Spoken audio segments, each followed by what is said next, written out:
What is going on, guys? Ultimate Deadpool here, back with another video. Finally, another props video. This is something I've been putting off for a while. Three of these items were purchased today. The other one was done a couple of weeks ago. Just haven't really done it yet. So anyway, all of these are good, guys, with the exception of the black phone holder thing, but we'll get into that in a little bit. So without further ado, let's go ahead and get down to business, and we'll go ahead and start with the first thing and then move our way on to the last thing. Alright, so first up we got this thing. Now, obviously I folded it off camera, but this is a phone stand that I will have a link in the description below if you guys want to pick it up. It's actually really good quality. I ordered this morning, and within like the span of 2 hours, it already arrived. It's got rubber right here and along the side, so that way your phone doesn't slide, or tablet or whatever. This can be used for several different items. It's actually kind of heavy too. Not heavy, but heavy enough to where you can put some, big screen or something, or big tablet or whatever on this, and it's not going to fall. The joints and everything are relatively stiff, so that way you can position your device in several different places. So the only reason I bring this up is because I'm going to start using this for more videos being filmed. Lately, when I've been making my videos, I've been using this tripod thing, which has worked great for me in the past, but it's been beat to crap, and it's just falling apart. Not falling apart, but obviously you can tell the camera angle is slanted when it's on it. I've had several people be like, "Why is your camera slanted?" It's not the camera, it's the phone stand that I'm using to record with. So, like, if you look at the backdrop all along up here is slanted. So this is where it's actually. No, I'm sorry. This is where it's supposed to be. This is where that's where it's supposed to be. And this is where it is. So it's not 100% perfect, but yesterday's video I shot with this, because this is filmed the day I released Rex Venge Part 3, but I'm taking a break on that. So anyway, or for today, or today's video. But all in all, really good build quality. I give this a solid 10 out of 10. Comes in all different colors, so it's free to choose which one you want. I've been looking for something like this for a long time. It's great and stationary, and it's small. So I'm definitely going to be using this to film a lot more videos. So hopefully it works out, and like I said, there'll be a link in the description if you want to pick something up just like it on Amazon. It's about 18 bucks. But it's definitely worth it. So anyway, moving on. Alright, now we're going to stick with Ninja Turtle stuff for just a few minutes, however long this review takes. So this is Rex 1, as it says by his name tag right here. You guys have already seen the Evil Rex version for the Shredder's Rex Venge series. So basically the exact same mold. This is what it was originally looking like, and then this is what Shredder's Evil Plan or whatever created in the 1987 show. And the actual Rex 1 did not come with anything firepower related. I just took the ones that came with this guy and gave him the blue ones. So, and he also comes with his tongue. I'll explain why he has his tongue out in a minute. But looking at the head molds, they're basically the exact same. The head molds are really the only thing that's different. Otherwise, it's a pale copy, or this is a pale copy of this, which is how it was in the show. But his upper joint lip right here is kind of bent upward, versus Rex 1 is flat or slightly bends downward. And then the sunglasses up here for his eyes are, instead of being straight like Rex 1's, they're bent slightly to show like a more angry expression. Otherwise, it's literally the exact same thing as this. So this is the original. This came out last year, and I did not know about it. Rex 1 is actually one of my favorite characters from the 1987's Ninja Turtles cartoon. just because he was so funny. Like, he was just like, it was so weird. He was funny. So we're gonna take his guns out of his hands. They're the exact same thing as the evil Rex because it's the same thing. And I just gave him the blue firepower just because he's a good guy. So, oh, I take that back. His left pec is also differently molded, so that way they can accommodate for the police badge. But he's got a darkish blue back and black pants or black paint with a dark blue finish on front and a light blue finish on his front, kind of giving it a two-tone look. It's very similar and reminiscent to how he did in the show.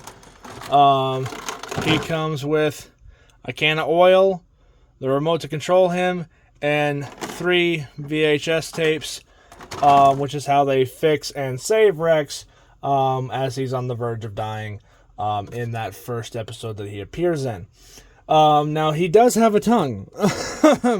So I love that they gave him this, because in the episode there's a scene where they're in the laboratory and April's like, hold your tongue and be quiet. And he sticks out his tongue and he holds his tongue. He says, well, whatever you say. And it's just unironically funny, and it's just so cool that the NECA guys gave him his freaking tongue. And it is removable, obviously.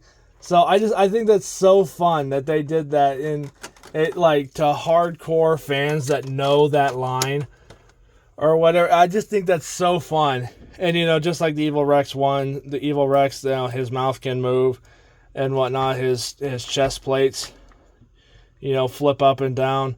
So, you know, nothing too fancy.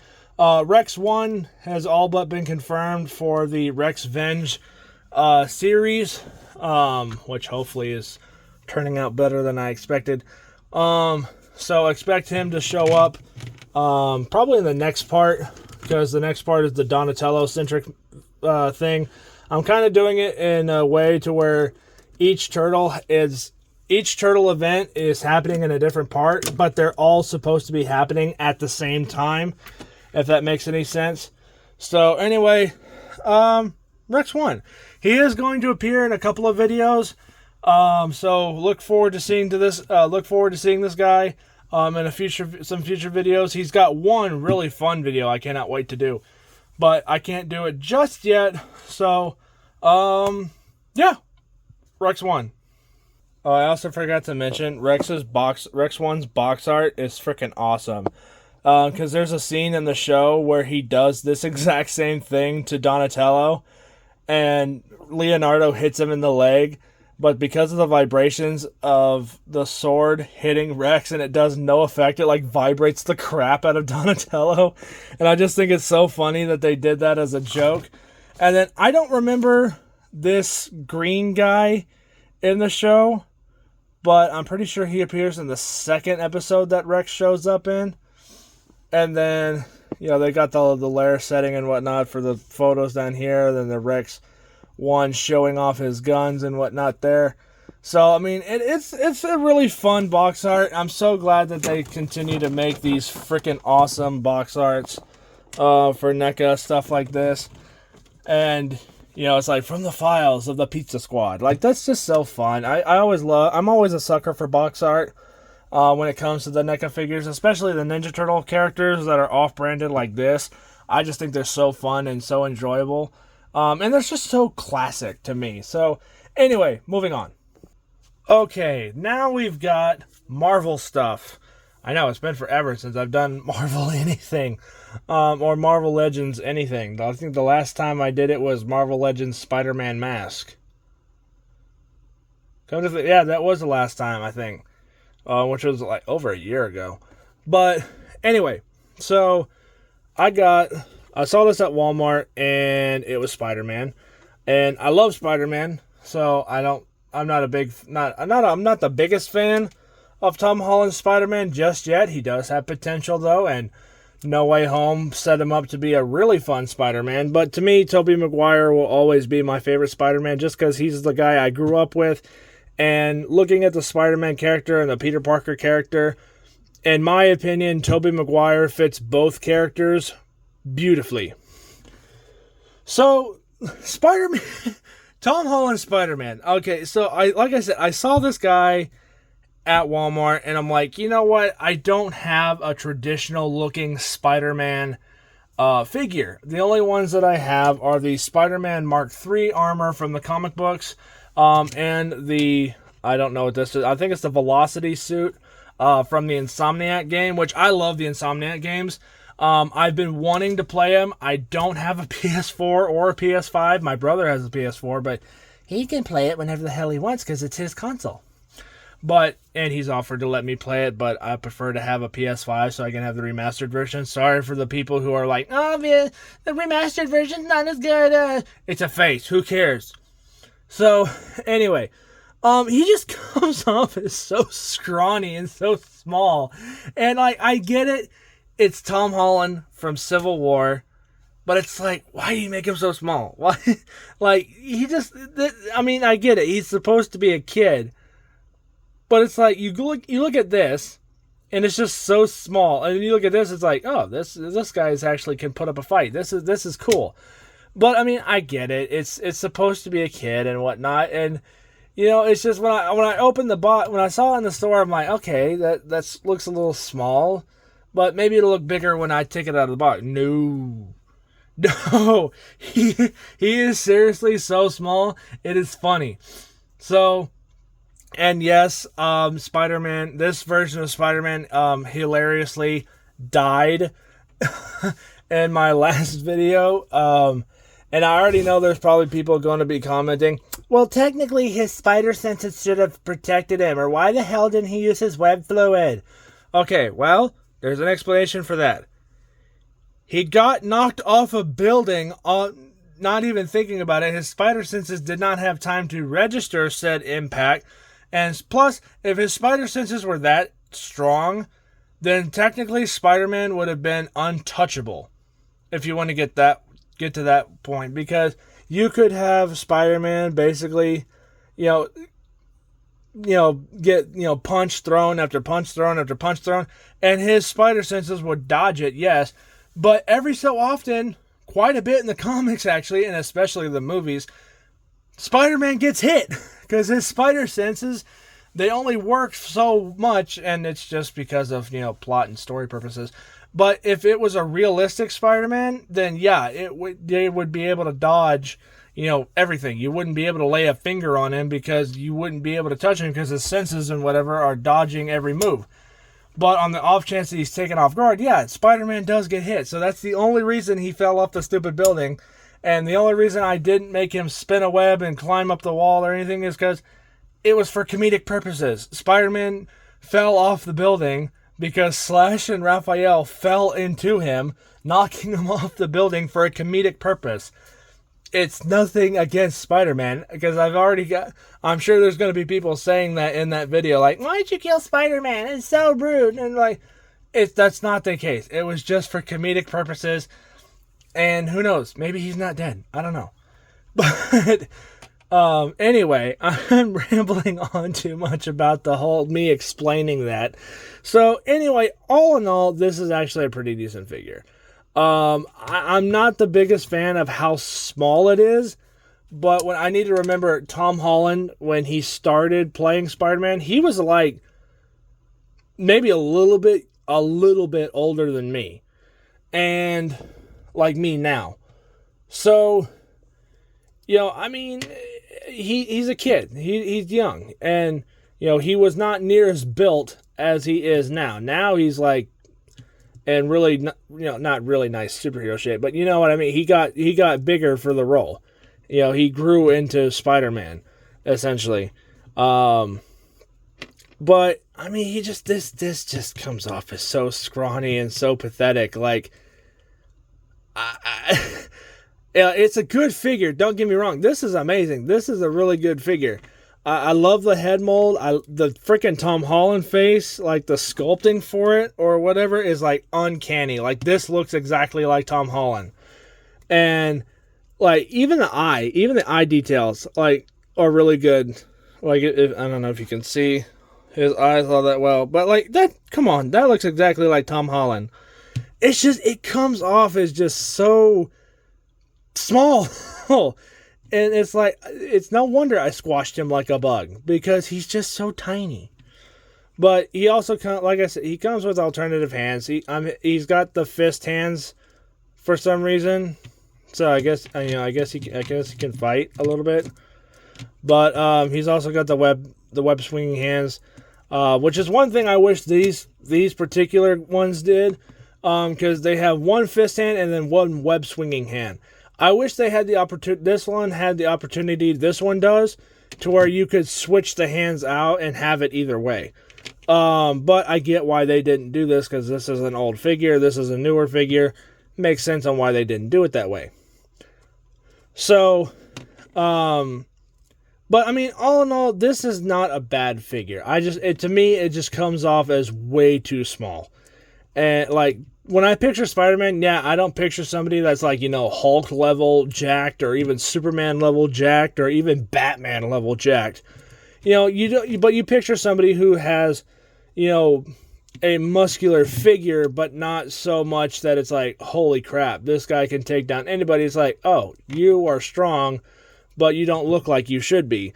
Or it's like, you look strong, but you're a lot stronger than you look. Like, it's something I can't explain. But again, I get it. This is Civil War Spider-Man. He's not, as old as he should be, or as I'm imagining, because this is an older Spider-Man. Because if I'm not mistaken, like, Insomniac Spider-Man is like 25 or something like that. Like, he's not a kid. But this is a kid. So, that's just something I need to keep telling myself. But I mean, in all fairness, like I said, the design choice is really good. It models the Homecoming suit really well, which is actually my favorite Tom Holland suit, with the exception of the final swing suit at the end of No Way Home. Mostly because of just how comic accurate it is. And also his red and black suit. The red and black suit in Far From Home. And half of Spider-Man Homecoming I thought was really good. But otherwise, I hate all the Tom Holland suits just because they just don't look good at all. But the Homecoming suit, or the Civil War suit, this one here, is probably my favorite Tom Holland Spider-Man suit, or one of my favorite Tom Holland Spider-Man suits. But they do a good job with what they've got here. My biggest criteria is it's just too small for Spider-Man, but that's just me. So anyway, I'm gonna give this, in terms of design, 9 out of 10. The only thing I wish they did is, I wish the webs, I wish they had done black, like a black wash over it, so it gives the webs depth. Very similar to how, like Toby's suit, or even Andrew's suit, have the webs blackened, or in Toby's case, silver. I wish they had done that. But then I rewatched, but then you would look back at Civil War, and his webs were more of like a darkish red. So it makes sense why they didn't do that, and because the mold of this body would kind of go ahead and give it that look. So, I get why they did it. I just wish they had done something just a little bit different. All right, moving on. Okay, now for probably my favorite out of all of the ones that I've reviewed today, except for Rex 1. Which is not really saying much of anything compared to what I was just going through. But again, no disrespect to that version of Spider-Man or that action figure. But this, oh my god, this is a beautiful figure. Some of you guys might not know this, but I like Iron Man. And in the first movie, Iron Man Mark II, which is what this is here, was for the longest time my favorite Iron Man suit to date. And then they did the, I think it was the Mark V or the Mark VI with the triangular piece, and Iron Man 2, and then that kind of held the spot. And then when they did Iron Man 3, Hot Rod became my favorite Iron Man suit of all time to date, just because I love the transition of black and red and gold and silver throughout that entire suit. But Mark II still was up there in the top, like 3 or 5 suits that Iron Man had. throughout his MCU run so far. Because, you know, obviously somebody is going to come back as Iron Man, whether it's Robert Downey Jr. or somebody else. But like I said, I saw these. I went to Walmart earlier and I saw this, and you know, I'm a sucker for anything, you know, that I have, like, I guess you could say, a nostalgic feel to. And if my editor is worth a shit, when the first Iron Man movie came out back in 2008 or 2007, whenever the fluff that movie came out, you know, I had a couple of Iron Man figures and stuff that came out around that time, but there was one that I could never find. You know, I had the torpedo suit, I had the Mark III, I had Ironmonger, two versions of Ironmonger, but I never got Mark II. And since Mark II was always one of my favorite suits growing up as a kid, and even to this day is still one of my favorite Iron Man suits, I could never find it. And every time I tried, you know, we couldn't find it. And then, you know, now I have two jobs. Oh, I had two jobs. And now I have the power of the internet. I've got a job and, you know, income. So it's like, and I'm like, do I want to go ahead and get a thing that from 2007? And then I saw this in store, and I kept putting it off. I just kept putting it off and putting it off and putting it off on ordering one, because I'm like, you know, if I do Mark II, it's going to have to be used for several videos, and, you know, the scaling in all those old figures aren't really to what they used to be. The quality for them isn't what they should be for what I would need them for. So I kept putting off ordering a Mark II. And then today I saw this at my local Walmart, and I'm like, oh my God. Like, I just saw this, and I'm like, I'd be stupid not to pick this up, because all I saw was the immediate detail. You know, when you first look at this looks like it was pulled directly from the movie, shrunk down, if you ask me. And they did a phenomenal job capturing all of the detail work of the armor. I'll get into that in a minute. But let's go ahead and take these pieces out, which I actually did modify the hands so that way they could fit in his hands, because his hands were not molded for this. These are actually for his feet, so that way you can do like a diorama or something and have, you know, Iron Man fly around, kind of like that. So these things are actually for his feet. I thought they were for his hands, and then, you know, when I opened the box, and then it's like, oh, his hands don't have that. Well, I just took a wonderful little drill bit and cut out the holes myself where the repulsors are supposed to be, and then you just take the little deal and then poof, they fit in just fine. So he can actually shoot repulsors out of his hands. So it's very easy to do. At some point I'll do a how-to video on how to do that if that's something you guys want to do, or if you have something like that you want to do. I did the same thing or a similar thing to my Spider-Man Velocity figure. I drilled a hole in his hand so he can actually hold like a web or whatnot, and he actually swings off of my ceiling. So if that's something you guys want to do, it's very easy. Anyone can do it. You just have to simply take a drill bit and be extremely precise. And even then, you can still mess up. I can't tell you how many times I've done that and end up fucking up the actual figure, which is exactly what I did here. So that's what I just took out as my mistake. And sometimes you go too far through and it screws everything up. So anyway, now that stuff's out the way, so back to whatever the word is. Back to geeking out over this figure. So let's go ahead and go back to his accessories. So this face is what I saw first. I switched the heads because this is what he had on beforehand. And looking at the face, that looks pretty damn close to Robert Downey Jr. And then, you know, the way that they have the helmet molded to where the face mask looks like it can clamp up and clamp down like it does in the movie. Awesome. And then I went ahead and changed the hands too, because just like Spider-Man, he had the fists in his hands, and I wanted him to fly.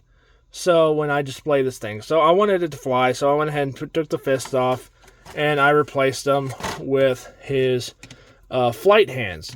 So it looks a little weird having him stand there like, oh, look at me, I'm a pretty little ballerina. Anyway, so, you know, the old figures from 2007, these pieces were so annoying because they just kept falling off because they're on the shoulders. And here they had these little clips that clipped on, and you could still move them like that.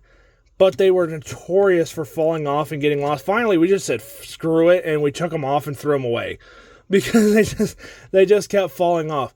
But with this, they actually have it as one piece. Like, you can possibly see, like, there's a tab right here that connects to a ring around his armpit. So this all is one piece, so it's not, I guess they learned from their mistake with that.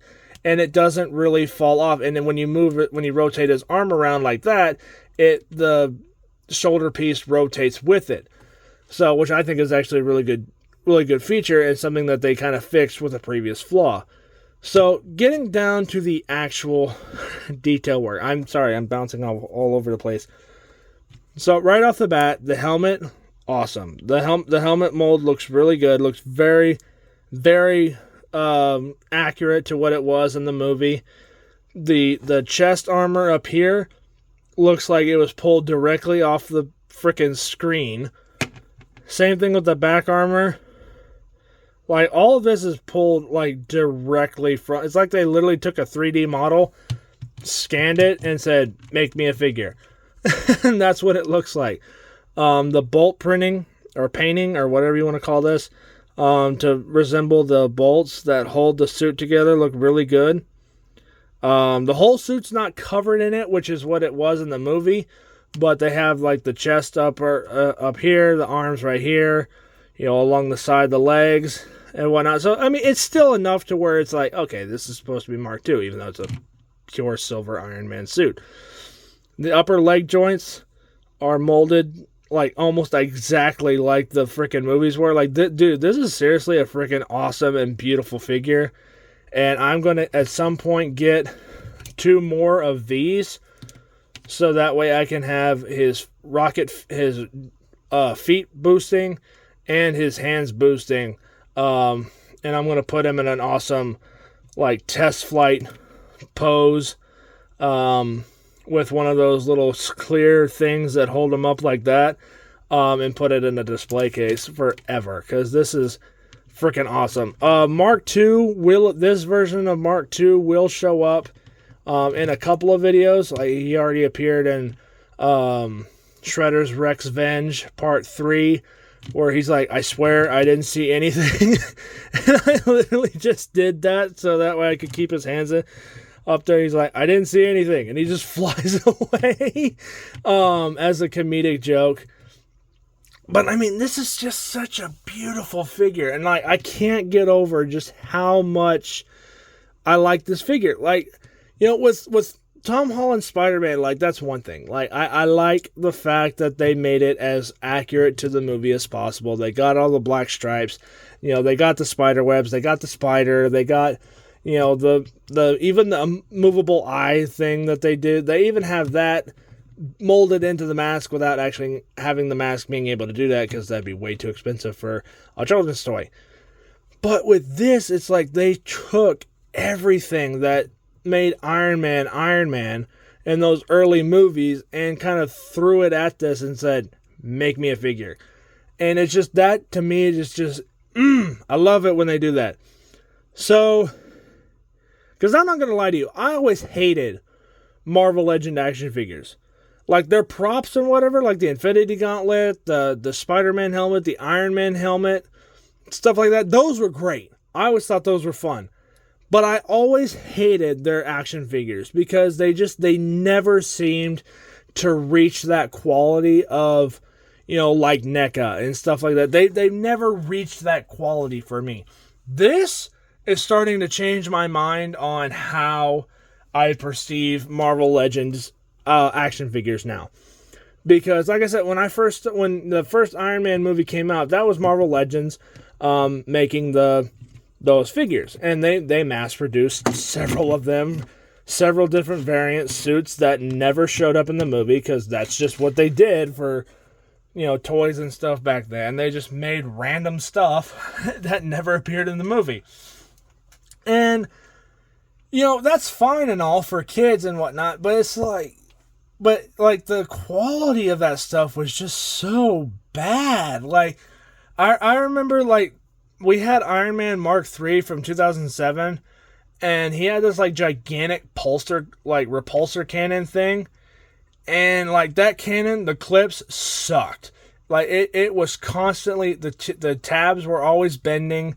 It was never sticking on the arm right. It was just always falling off.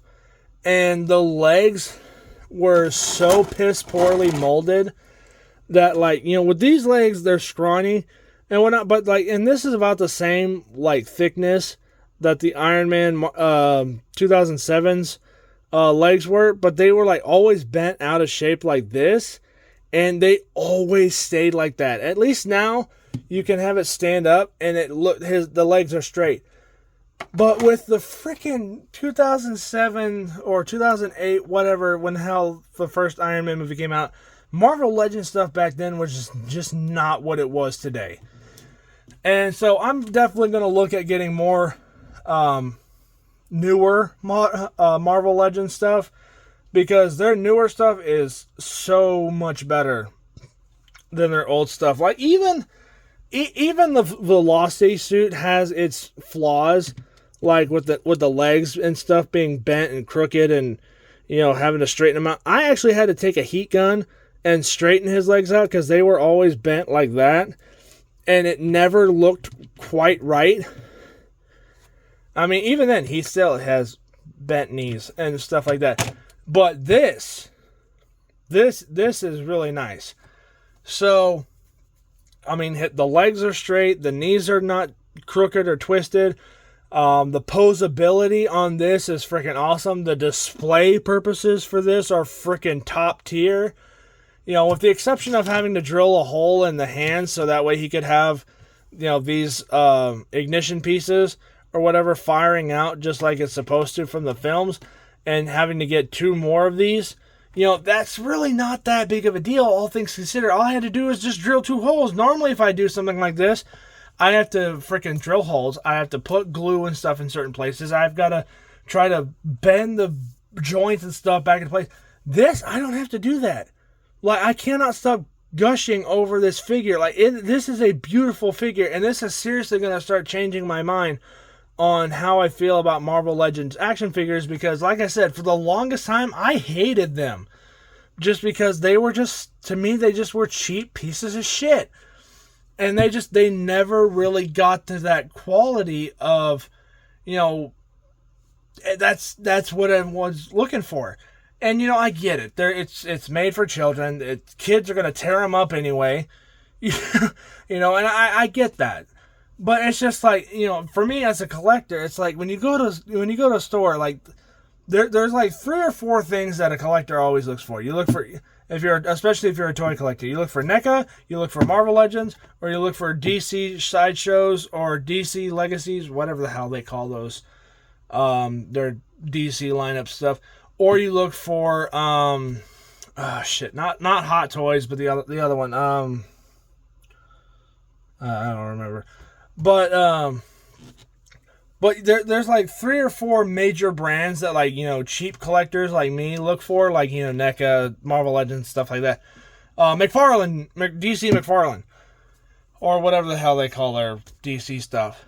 But those are like the big cheap stuff that you look for when you're a toy collector. But Marvel Legends to me just was always on the bottom of my list. Like, if I saw something that had Marvel Legends on it and it was an action figure, and it's like, oh, that's cool. But then, like, the newer stuff, like for the Infinity Saga, dude, some of their stuff is friggin' awesome. Like, I saw their Mark 1 for the thing. The Mark 1 looks awesome. I have seen the 100th anniversary or 10 years of Marvel when they have the hot rod suit and the Mandarin, the fake Mandarin, and Pepper Potts. Dude, those molds, especially like the hot rod armor, oh my god, those are going to be so fun. But anyway, I can't get over how great this figure is. So I've got to give this a solid 11 out of 10. Like, this blew all of my expectations when I first saw this in store. I'm like, it's Mark II. It's going to be fun. It's going to be sitting on a shelf. But then when I actually open the box and I start digging into it, I'm like, dude, this is freaking awesome. The quality of the joints are top notch. The sculpting and molding is just perfect. And the fact that they were able to fix an enormous flaw that the 2008's first Iron Man movie figures had, and they fixed that, oh, I'm seriously going to look at Marvel Legends stuff in a whole new light.